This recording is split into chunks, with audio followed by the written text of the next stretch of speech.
அது உண்மையா இருக்கலாம். That may be right.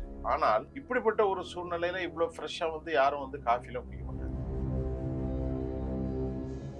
ஆனா நெத்தனியாகு கொல்லப்பட வேண்டிய ஆட்கள் எங்களுடைய IRGC Islamic revolutionary guards and corps will take the action எடுப்போம். அது வரைக்கும் நாங்க ஓய போறதில்லை அப்படிங்கிறத அவங்க டெக்ளேர் பண்ணிட்டாங்க.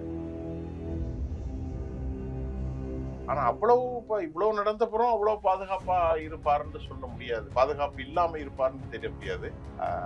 அது கொஞ்ச நாள்ல தெளிவு. ஆனா இன்று ஒரு தகவல் வந்திருக்கு. அவர் ரஷ்யாவுக்கு ராணுவ விமானத்தில் கடத்தப்பட்டார். எவனுடைய தலைக்கு பில்லியன் டாலர்கள் அறிவித்தார்களோ இப்ப அவருடைய ஆட்சி தான் சிரியாவில் நடக்கிறது. ஒரு தீவிரவாதியுடைய ஆட்சி. அது நல்லவருடைய ஆட்சி என்று அமெரிக்கா சொல்கிறது. அமெரிக்கா கொடியும் ஏத்திட்டாங்க.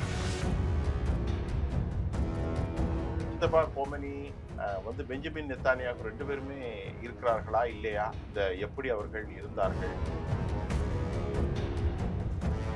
என்ன சொல்லியிருக்காங்கன்னா, நீங்க கார்க்க தாக்கினாலோ சுற்றுப்புறங்கள் இருக்கிற எந்த துறைமுகமும் பாதுகாப்பாக இருக்காது அப்படின்ட்டு மிரட்டி இருக்கிறாங்க. இப்ப என்னன்னு கேட்டா எல்லா கப்பல்களும் சென்றிருக்கிறது. அவர்கள் தடை சொல்வது என்னவென்றால் இஸ்ரேலுக்கும் அமெரிக்காவுக்கும் பெரும் தடை ஏற்படுத்தியிருக்கிறார்கள். ஒரு பினான்சியல் ஹப்பு இப்போ பெரிய சிக்கலா இருக்கு. 5 லட்சம் ரூபாய் கொடுத்து தங்கக்கூடிய இன்னைக்கு 5000 ரூபாய் கூட ஆகுது. இந்த அளவுக்கு அந்த நாட்டுடைய பொருளாதாரம் டிக்ளைன் ஆயிருக்கு.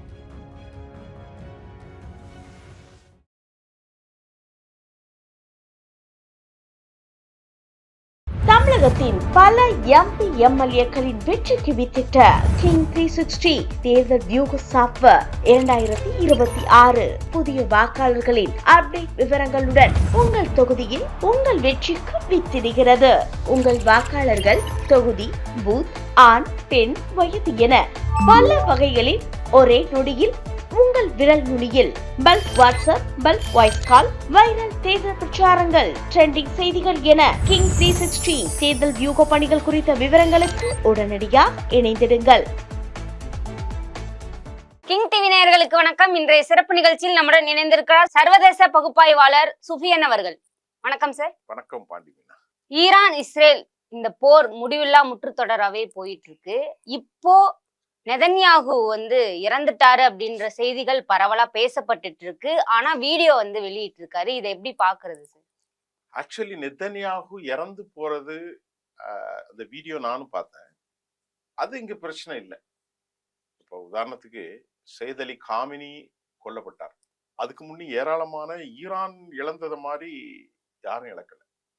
கடந்த ஜூலை 2025 42 பேர் கொல்லப்பட்டார்கள். இந்த முறை ஒரே அட்டாக்ல 48 பேர். 100 பேர்னா எவ்வளவு பெரிய ஆட்கள் போயிருக்காங்க பாருங்க. அவ்வளவுமே very eminent distinct personality have been annihilated. தொடை தெரியப்பட்டிருக்காங்க from their own territory. அது அவர்களுக்கு ஒரு இன்க்ளூசிவ்னஸ், இன்க்ளூடிங் நியூக்ளியர் சயின்டிஸ்ட், அது மாதிரி colonels, brigadiers, military experts, political wings, all these packages, very distinct personality have been eliminated. அவங்க வெளியேற்றப்பட்டாங்க, கொலை செய்யப்பட்டு விட்டார்கள், அழிக்கப்பட்டு விட்டார்கள். ஆனா இங்க நெத்தன்யாகு விவகாரம் என்ன அப்படின்னு இப்போ பரபரப்பாக பார்க்கப்படுகிறது என்றால், நெத்தன்யாகு குறித்து இன்று காலை வீடியோவில் அவர் காஃபி கேட்கிறார். அது உண்மையா இருக்கலாம். That may be right. ஆனால் இப்படிப்பட்ட ஒரு சூழ்நிலையில இவ்வளவு ஃப்ரெஷ்ஷா யாரும் காஃபிலாம் குடிக்க மாட்டாங்க. முன்னால இருந்திருக்கும், உண்மையான வீடியோவா இருக்கும். ஆனா இப்ப வெளியிட்டு இருக்காங்க. இந்த ஒரு பரபரப்பான கட்டத்துல நாட்டுல இருந்து மக்கள் எல்லாம் பரபரப்பா வெளியே ஓடிட்டு இருக்கிறான். எல்லாரும் உயிருக்கு பயந்துகிட்டு இருக்கான். பெரிய பிரச்சனை போயிட்டு இருக்கிற நேரத்துல இவ்வளவு ஃப்ரெஷ்ஷா ஒரு தலைவர் ரொம்ப நின்று. ஆனா அது உண்மையான வீடியோ தான். ஆனா அது எப்ப எடுக்கப்பட்டது என்பதுதான் உண்மையான வீடியோ. ஆர்டிபிஷியல் இன்டெலிஜென்ஸ் ரொம்ப கரெக்டா அந்த பின்னாடி இருந்து வாய்ஸ் கொடுப்பாங்க. என்ன காஃபி வேணுமா, கையை பார்த்துக்கிடுங்க, அப்படியெல்லாம் செய்யலாம். தொழில்நுட்பம் நிறைய இருக்கு. டிஜிட்டலா ஏஐல எது வேணாலும் பண்ணலாம். இப்ப 2 வித கருத்துக்கள். அவர் கொல்லப்பட்டார், இல்லை என்றால் இது ஃபேக் அப்படிங்கிற மாதிரி லாட் ஆஃப் ஒரு டிசென்ட், ஒரு கருத்து வேறுபாடுகள் சமூக வலைத்தளங்கள்ல போகுது. ஐஆர்ஜிசி என்ன சொல்லுதுன்னா, நெத்தன்யாகு கொல்லப்பட வேண்டும். நாங்க கொல்லப்பட்டதாக சொல்லல, நாங்க நிறைய டார்கெட் பண்ணோம். ஆனா நெத்தன்யாகு கொல்லப்பட வேண்டிய ஆட்கள் எங்களுடைய IRGC Islamic revolutionary guards and corps will take இந்த ஆக்ஷன் எடுப்போம், அது வரைக்கும் நாங்க ஓய போறதில்லை அப்படிங்கிறத அவங்க டெக்ளேர் பண்ணிட்டாங்க. அதே மாதிரி அங்க உள்ள தலைவர் முஜிதபா கமேனி, அவர் குறித்து நீங்கள் ஏதோ சொன்னீர்கள். அமெரிக்கா ட்ரம்ப் அவர்கள் வீடியோ வெளியிட்டிருக்காரு, முஸ்தபா காமேனி கொல்லப்பட்டார், இனிமேல் கொல்லப்படலை அப்படின்னா வெளியே வந்து அவரை ஃபர்ஸ்ட் தலை காட்ட சொல்லுங்க அப்படின்னு சொல்லியிருக்காரு. இப்ப அதே கேள்விதான் இங்க கேட்பாங்க. அவர் கொல்லப்படலைன்னா நெத்தனியாக வெளியே வந்து தலை காட்ட சொல்லுங்க. அதான் வீடியோ வெளியிட்டிருக்காரு, வீடியோ வெளியிட்டிருக்காங்க. இப்ப முஸ்தபா குறித்து எந்த வீடியோக்களும் வெளியே வரவில்லை. ஆனால் பட்டார்களா படவில்லையாங்கிறது அவர் சொல்லியிருக்காரு. ஆனா அவர்களை இப்ப திடீர்னு தான் இப்ப சொல்றாரு, இது நாள் வரைக்கும் சொல்லல யாரு அவரு. ஆனா இவ்வளவு நடந்தப்புறம் அவ்வளவு பாதுகாப்பா இருப்பாருன்னு சொல்ல முடியாது, பாதுகாப்பு இல்லாம இருப்பாருன்னு தெரிய முடியாது. அது கொஞ்ச நாள்ல தெளிவாகும். உச்ச தலைவருக்கான பதுங்கு குழிகள் எல்லாம் இருக்கு அப்படின்னு சொல்லப்படுது. அது அங்க இல்லாத பதுங்கு குழிகள் இல்ல, ஆனா அவங்க எப்படி டார்கெட் பண்றாங்க, எந்த மாதிரியாக படுகொலைகளை அரங்கேற்றுகிறார்கள் என்பது ஒரு மிகப்பெரிய சூழ்ச்சியாக இருக்கிறது. அமெரிக்காவும் சரி, சென்ட்ரல் இன்வெஸ்டிகேஷன் ஏஜென்சியாவும் சரி, சிஐஏ மற்றும் மொசாத், சின்பெட் போன்ற அமைப்புகள் மிக கொடூரமான அளவுல precisive attack on of their own enemy they were evacuated. அதுதான் ரொம்ப விஷயம். அந்த அளவுக்கு ஐஆர்ஜிசி கிடையாது.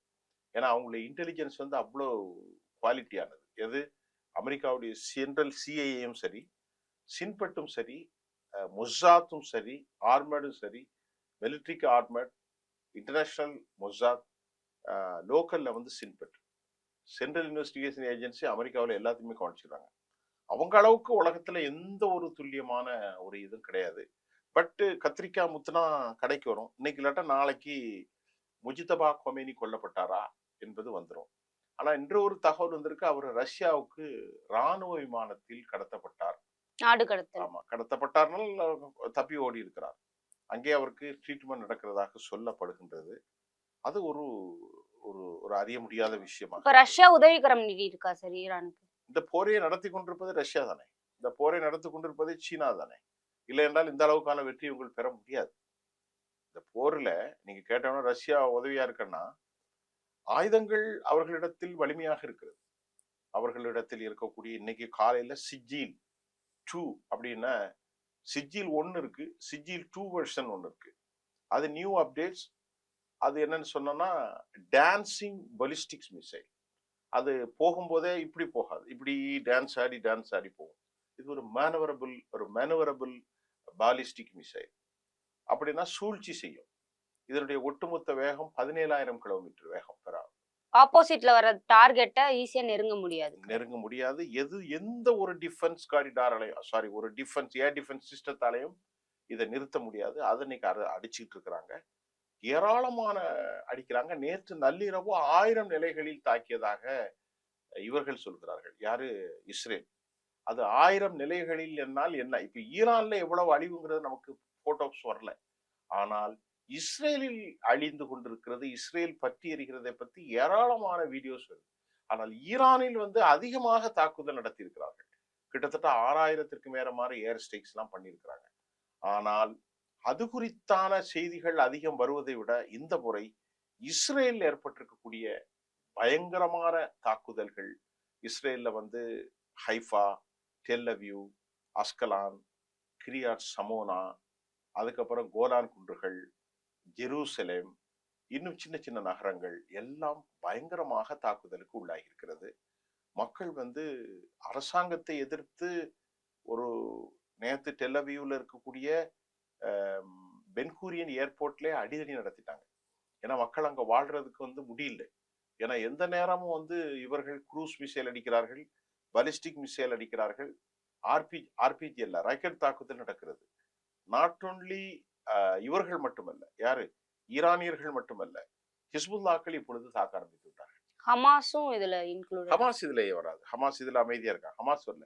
ஹிஸ்புல்லா வந்து பசருல் ஆசாத்துடைய ஆட்சி வீழ்ச்சி ஆனப்புறம் அங்க வந்து சிரியா வந்து லெபனானும் சிரியாவிலும் எல்லையை பகிர்ந்து கொள்கிறார்கள். இப்ப இந்தியா பாகிஸ்தான் மாதிரி அப்படி எல்லையை பகிர்ந்து கொண்டு இருக்கிற போது ஏராளமான ஆயுதங்கள் முதலில் நம்முடைய ஆசாத், பசருல் ஆசாத் வந்து ஈரானுடைய ஆளாக இருந்தார். அவரும் சியா பிரிவினர். அவரு இருக்கும்போது ஈரானுடைய ஆயுதங்கள் ஈராக் வழியாக சிரியா வந்து இங்க வந்தது. எங்க? லெபனானுக்கு. லெபனான். ஹிஸ்புல்லா அடித்தார்கள். இப்பொழுது பஸ்ருல் ஆசாத் தப்பி போயிட்டார். ரஷ்யால தஞ்சம் அடைஞ்சிட்டார். அதற்கு பிறகு இப்பொழுது சிரியாவில் HTS ஹயாத்து தஹரீக் அல் ஷாம் அப்படிங்கிற ஒரு தீவிரவாத குழு, அது IS அமைப்புடைய ஒரு தீவிரவாத குழு, அதுதான் இப்பொழுது ஆட்சியில் இருக்கிறது. அவருடைய பேர் முகமது அலி கொலானி அலி ஷார். அவர் இப்போ அமெரிக்காவுடைய நட்பனாக மாறி இருக்கிறார். பட் அறிவிச்ச அமெரிக்காவே அவரை தீவிரவாதி அப்படின்னு அறிவிச்சிருந்தாங்க. அறிவிச்சது மட்டுமில்ல, அவருடைய தலைக்கு பல மில்லியன் டாலர்கள் அறிவிச்சாங்க.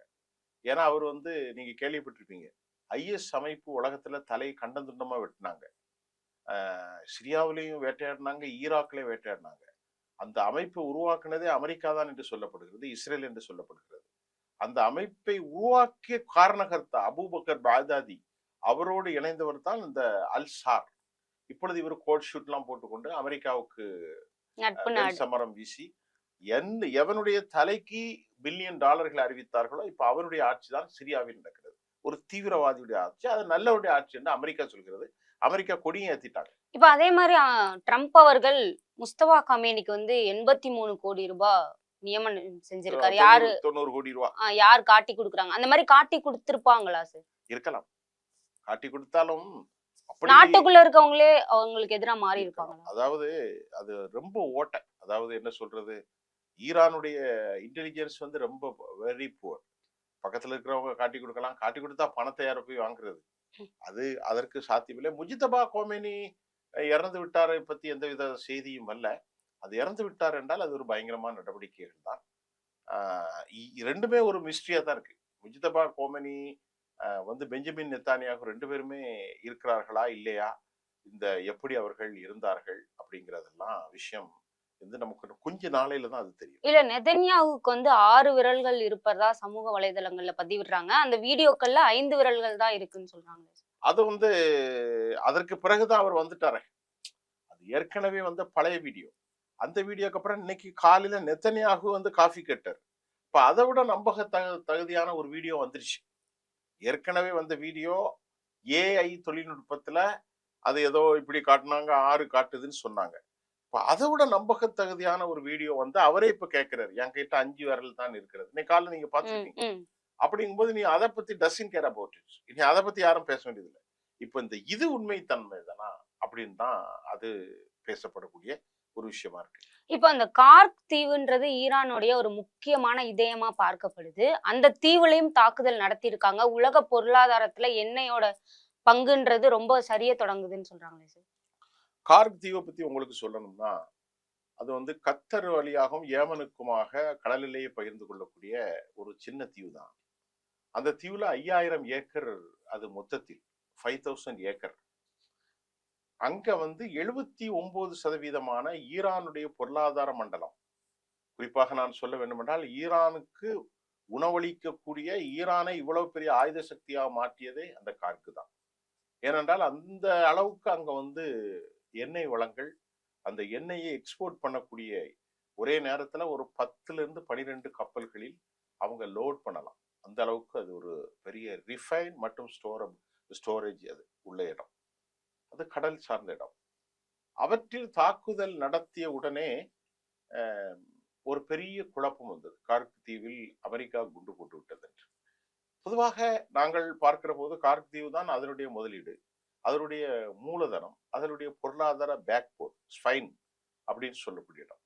ஆனால் அமெரிக்கா குண்டு போட்டது அந்த ஆயில் சோர்ஸ்ல இல்லை.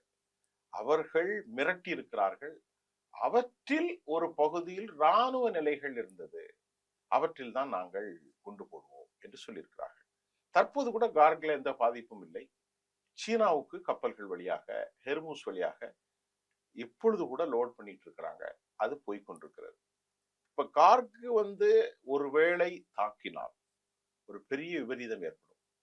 அது மட்டும் இல்லாமல் அதற்கு பதிலடி என்ன சொல்லியிருக்காங்கன்னா, நீங்க கார்க்க தாக்கினாலோ வந்து சுற்றுப்புறங்களில் இருக்கிற எந்த துறைமுகமும் பாதுகாப்பாக இருக்காது அப்படின்ட்டு மிரட்டி இருக்கிறாங்க. துறைமுகம் பாதுகாப்பாக இருக்காது என்று சொன்னால் குறிப்பாக சொல்வது பக்கத்தில் இருக்கக்கூடிய கத்தர், Saudi Arabia, Dubai, Dubai, Abu Dhabi, United அரபு எமிரேட்ஸ், மிக முக்கியமாக குவைத், ஓமன், பஹ்ரைன், இப்படி கல்ஃப் கண்ட்ரிஸ் எல்லாம் எல்லாமே. ஏன்னா அது எல்லாமே அமெரிக்காவினுடைய செல்வம் செழிக்கக்கூடியது. அங்கிருந்து ஒரு 1/2 லிட்டர் 1/4 லிட்டர் பெட்ரோல் போனாலும் அதை வந்து நீங்க இந்தியா காசு கொடுத்து வாங்க முடியாது. அது எல்லாமே அமெரிக்க டாலர்ல தான் ரொட்டேட் ஆகும். அமெரிக்கா இந்த அளவிற்கு செல்வ செழிப்பாக வந்ததின் காரணம் என்னவென்றால் அது வந்து பெட்ரோ டாலர் எக்கனாமி, பெட்ரோலியத்தை மூலதனமாக கொண்ட ஒரு பொருளாதாரமாக இருந்தால்தான் அமெரிக்கா இன்றைக்கு உலகத்தில் பெரிய செல்வந்தர்களாக இருக்கு.